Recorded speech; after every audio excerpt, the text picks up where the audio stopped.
హైదరాబాదును ప్రపంచంలోని అతి పెద్ద నగరాల ముందు నిలబెట్టి పెద్ద పెద్ద వాళ్ళే ఆయనవరు తమిళ ఆయన కాదు ఇంకా పెద్ద ఆయన ముసలాయన రజనీకాంత్ అనేట ఆయన వచ్చి అరే నేను హైదరాబాద్కు వచ్చినా పొరపాట్ల డల్లాస్ పోయినా న్యూయార్క్ పోయినా నాకు అర్థం కావట్లేదు అని చెప్పి హైదరాబాద్ను చూసి పొగిడేంత గొప్పగా హైదరాబాద్ను తయారు చేసిన మన యువ నాయకుడు కేటీఆర్ గారికి హుజూర్నగర్ నియోజకవర్గ సమన్వయకర్త పెద్దలు సీనియర్ నాయకులు ఉద్యమ సహచరులు ఒంటేరు నరసింహారెడ్డి గారికి, వేదిక మీద ఉన్న మిత్రులు ఎమ్మెల్సీ తాత మధు గారికి, అదేవిధంగా రాకేష్ రెడ్డి గారికి, మార్పెద్ది శ్రీనివాస్ గౌడ్ గారికి, ఉద్యమ మిత్రులు ప్రవీణ్ రెడ్డి గారికి, మిత్రులు పల్లె రవి గారికి, మల్లికార్జున రెడ్డి గారికి, వేదిక మీద ఉన్న మన విద్యార్థి విభాగం అధ్యక్షులు గెల్లి శ్రీనివాస్ గారికి, ఇతర నాయకులకు పెద్దలు రావుల చంద్రశేఖర్ రెడ్డి గారికి, అన్నిటికీ మించి గత 2 సంవత్సరాలుగా 2.5 సంవత్సరాలుగా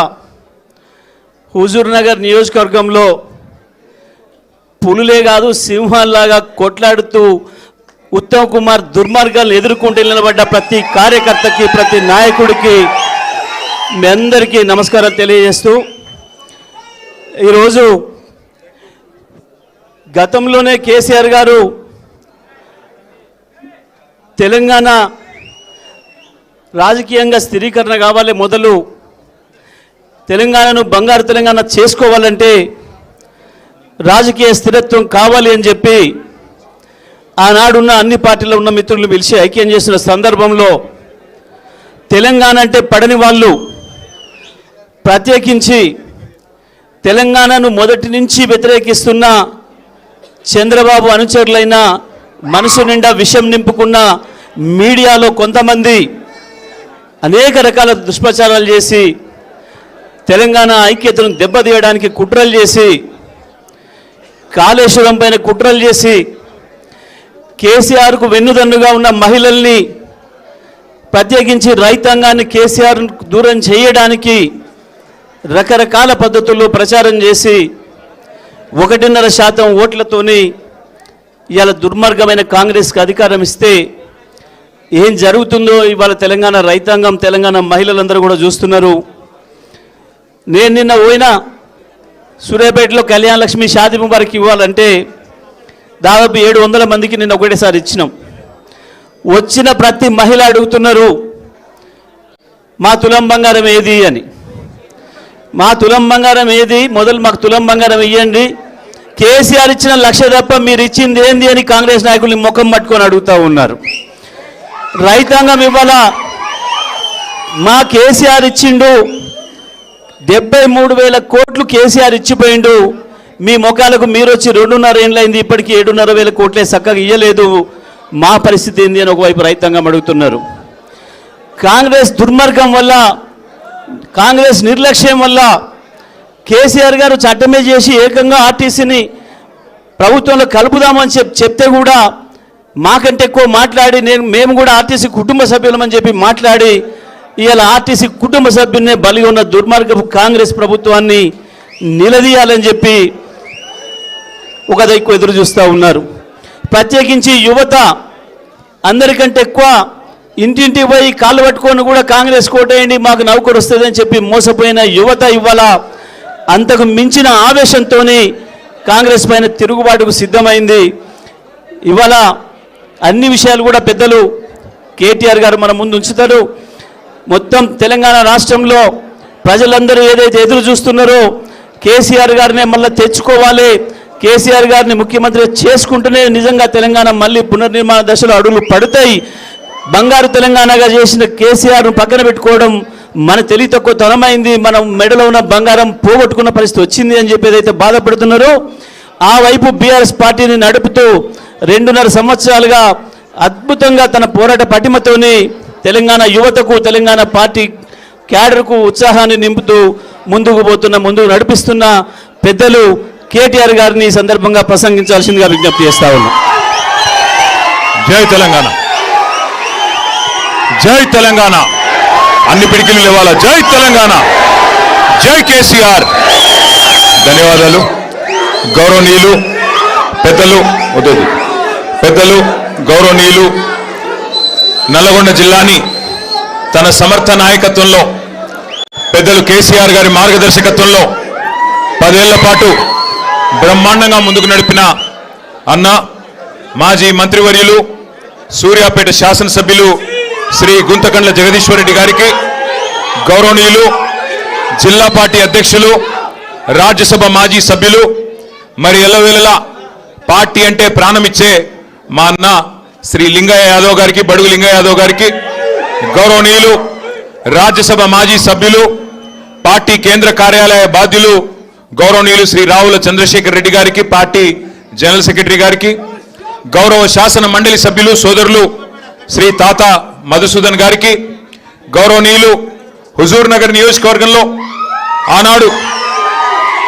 ఆనాడు మనం గెలిపించిన ఒక అనామకుడు ఎమ్మెల్యేగా అయిన తర్వాత పార్టీని కష్టాలలో వదిలిపెట్టిపోయినా అక్కడ మరి ఒక పెద్ద మనిషిగా సమన్వయకర్తగా సమర్థవంతంగా బాధ్యతలు నిర్వహిస్తున్న శ్రీ ఒంటెద్దు నరసింహారెడ్డి గారికి, తమ్ముడు శ్రీ రాకేష్ రెడ్డి గారికి, ఏనుగుల రాకేష్ రెడ్డి గారు మొన్ననే గ్రాడ్యుయేట్ ఎమ్మెల్సీ ఎన్నికల్లో పోటీ చేస్తున్నారు, స్వల్ప తేడాతో ఓడిపోయిన తమ్ముడు రాకేష్ రెడ్డి గారికి, అట్లాగే వేదిక పైన శ్రీ పల్లె రవికుమార్ గౌడ్ గారు, మల్లికార్జున రెడ్డి గారు, సోదరులు వెంకటేశ్వర రెడ్డి గారు, సోదరుడు ఉపేందర్ గారు, సోదరుడు గెల్లు శ్రీనివాస్ యాదవ్ గారు, సర్దార్ రవీందర్ సింగ్ గారు, అట్లాగే మార్పెద్ది శ్రీనివాస్ గౌడ్ గారు, మరి అందరినీ హుజూర్ నగర్లో ఈరోజు వెంట పెట్టుకొని ఇంత ఎండాకాలంలో కూడా ఇంత పెద్ద ఎత్తున ముందుకొచ్చిన తమ్ముడు శ్రీ పిల్లుట్ల రఘు గారికి, అట్లాగే వారితో కదిలి వచ్చిన మా తమ్ముళ్ళకి, మా అక్క చెల్లెళ్ళకి, మరి మొదటి నుండి పార్టీ జెండా ఎత్తి దించకుండా పోరాటం చేస్తున్న మా భారతక్క లాంటి నాయకులకి పేరు పేరున అందరికీ, పత్రికా మిత్రులకి పేరు పేరున నమస్కారాలు. చాలా సంతోషంగా ఉంది మీరు ఇంత దూరం రావడం, అట్లాగే ఇంత బ్రహ్మాండంగా మరి పోరాట స్ఫూర్తితో దుర్మార్గ కాంగ్రెస్ ప్రభుత్వాన్ని, ఆ ప్రభుత్వంలో పనిచేస్తున్న మంత్రులు, ముఖ్యమంత్రిని మేము ఎదుర్కొంటాం, మీరు మాకు అండగా నిలబడండి అంటూ మీరు ఇక్కడ పోరాట స్ఫూర్తిని ఏదైతే ప్రదర్శిస్తున్నారో ముందుగా శిరస్సు వంచి మీకు నా అభినందనలు తెలియజేస్తా ఉన్నా. 2023 ఎన్నికల్లో ఆనాడు మనకు హుజూర్ నగర్ నియోజకవర్గంలో 70,000 ఓట్లు వస్తే తర్వాత జరిగిన పంచాయతీ ఎన్నికల్లో సంవత్సరంన్నర తర్వాత గెలిచిన ఎమ్మెల్యే, గతంలో ఎమ్మెల్యేగా పనిచేసిన వ్యక్తి వదిలిపెట్టిపోయినా మేము మాత్రం వదిలిపెట్టమంటూ గ్రామాన సింహాల మాదిరిగా పోరాటం చేస్తున్న మా తమ్ముల వల్లే, మా చెల్లెళ్ళ వల్లే ఏం జరిగింది అంటే పంచాయతీ ఎన్నికల్లో 14,000 ఓట్లు అదనంగా వచ్చినాయి.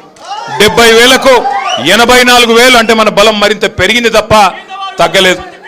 మనను వదిలిపెట్టిపోయిన వాళ్ళు, ఆ ఎమ్మెల్యే గారు ఎవరైతే ఉండేనో గతంలో వదిలిపెట్టిపోయినాడు, కనీసం సొంత ఊర్లో ఉన్న సర్పంచ్ గెలిపించుకోగలిగినాడా అంటే పార్టీ నీడ నుండి పోతే ఏం జరుగుతుందో చెప్పడానికి ఇగో ఈ మీ హుజూర్ నగర్ మాజీ ఎమ్మెల్యేని గొప్ప ఉదాహరణ. ఈరోజు ఒక అనామకుడుగానే వచ్చినాడు, రేపు అనామకుడుగానే మిగిలిపోతాడు తప్ప ఏమీ అయ్యేది లేదు. ఒకటి మాత్రం పక్కా, రేపు సరిగ్గా ఏప్రిల్ 27, 2026 మనం పెద్దలు కేసీఆర్ గారి నాయకత్వంలో ఆనాడు 2001వ సంవత్సరంలో 25-26 ఏళ్ల కిందట జలదృశ్యంలో కొండా లక్ష్మణ్ బాపూజీ గారు, పెద్దలు స్వర్గీయ మాజీ మంత్రివర్యులు వారు ఆశ్రయమిస్తే జలదృశ్యంలో ఆనాడు ఎగిరింది గులాబీ జెండా. 25 ఏళ్ల కింద రేపటితో 25 వసంతాలు పూర్తి చేసుకొని 26వ సంవత్సరంలో అడుగు పెట్టబోతా ఉంది గులాబీ జెండా. భారతదేశంలో ఏ పార్టీకి లేని విశిష్టత మన పార్టీకి మాత్రమే ఉంది. అది ఏంది అంటే మొదటి 14 ఏళ్ళు ఉద్యమ పార్టీగా, ఆ తర్వాత 10 ఏళ్ళు అధికార పార్టీగా, గత 2.5 ఏళ్ళు ప్రతిపక్ష పార్టీగా 3 పాత్రలు సమర్థవంతంగా పోషించిన ఒకే ఒక్క పార్టీ బీఆర్ఎస్ పార్టీ. మన నాయకుడు కేసీఆర్ గారిని ఇవాళ 3 ఫీట్లు ఉన్నోడు, 4 ఫీట్లు ఉన్నోడు కూడా చాలా మాటలు మాట్లాడుతున్నారు.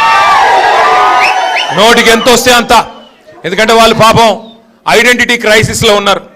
ఎవరైతే ఇవాళ కేసీఆర్ గారిని దూషించి ఏదో 4 మాటలు కేసీఆర్ గారిని పైశాచికానందం పొందే ముఖ్యమంత్రి ఉన్నాడో పాపం ఆయనకు ఐడెంటిటీ క్రైసిస్ ఉన్నది. ఐడెంటిటీ క్రైసిస్ అంటే ఆంగ్లం ఎక్కువైపోయింది. ఐడెంటిటీ క్రైసిస్ అంటే తెలుగులో చెప్తే ఆయన ఎవడు దేక్తలేడు, ఎవడు గుర్తుపడతలేడు. నిన్నటికి నిన్న ఎక్కడనో కాదు, నిన్న ఇక్కడ శంషాబాద్ దగ్గర ఏదో రిబ్బన్ కటింగ్ ప్రోగ్రామ్ పోయిండు. మనం తెచ్చిన నేను చెప్తా తొందరపడక, నా చెవులో మీరు ఎర్రకపోతే చాలు. మనం తెచ్చిన కంపెనీ మన టీ హబ్లో పుట్టిన కంపెనీ అది. ఆ టీ హబ్లో పుట్టిన కంపెనీ పెద్దగా అయింది, పెద్దగా అంతరిక్షంలోకి రాకెట్లు పంపుతున్నది. ఇక రిబ్బన్ కట్ చేయవా రేవంత్ రెడ్డి అని నేను పిలిచినారు. మనం గట్టినవన్నీ కడితే ఈయన పోయి రిబ్బన్లు కట్ చేస్తున్నాడు, అంతే కదా, ఏముంది చేసింది ఇప్పటిదాకా. పిలిచినారు, పోయినాడు. సరే పోయినాడు, ఏదో పోజులు కొడుతూ అక్కడ నిలబడి ఇట్లా అట్లా పోజులు కొడుతున్నాడు. ఆఖరికి అక్కడ పిలిచే యాంకర్ అమ్మ ఉంటుంది కదా, ఆ అమ్మాయి ముఖ్యమంత్రి గారు అని చెప్పి శ్రీధర్ బాబు పేరు చెప్పింది తప్ప ఈయన మాత్రం గుర్తుపట్టట్లేదు.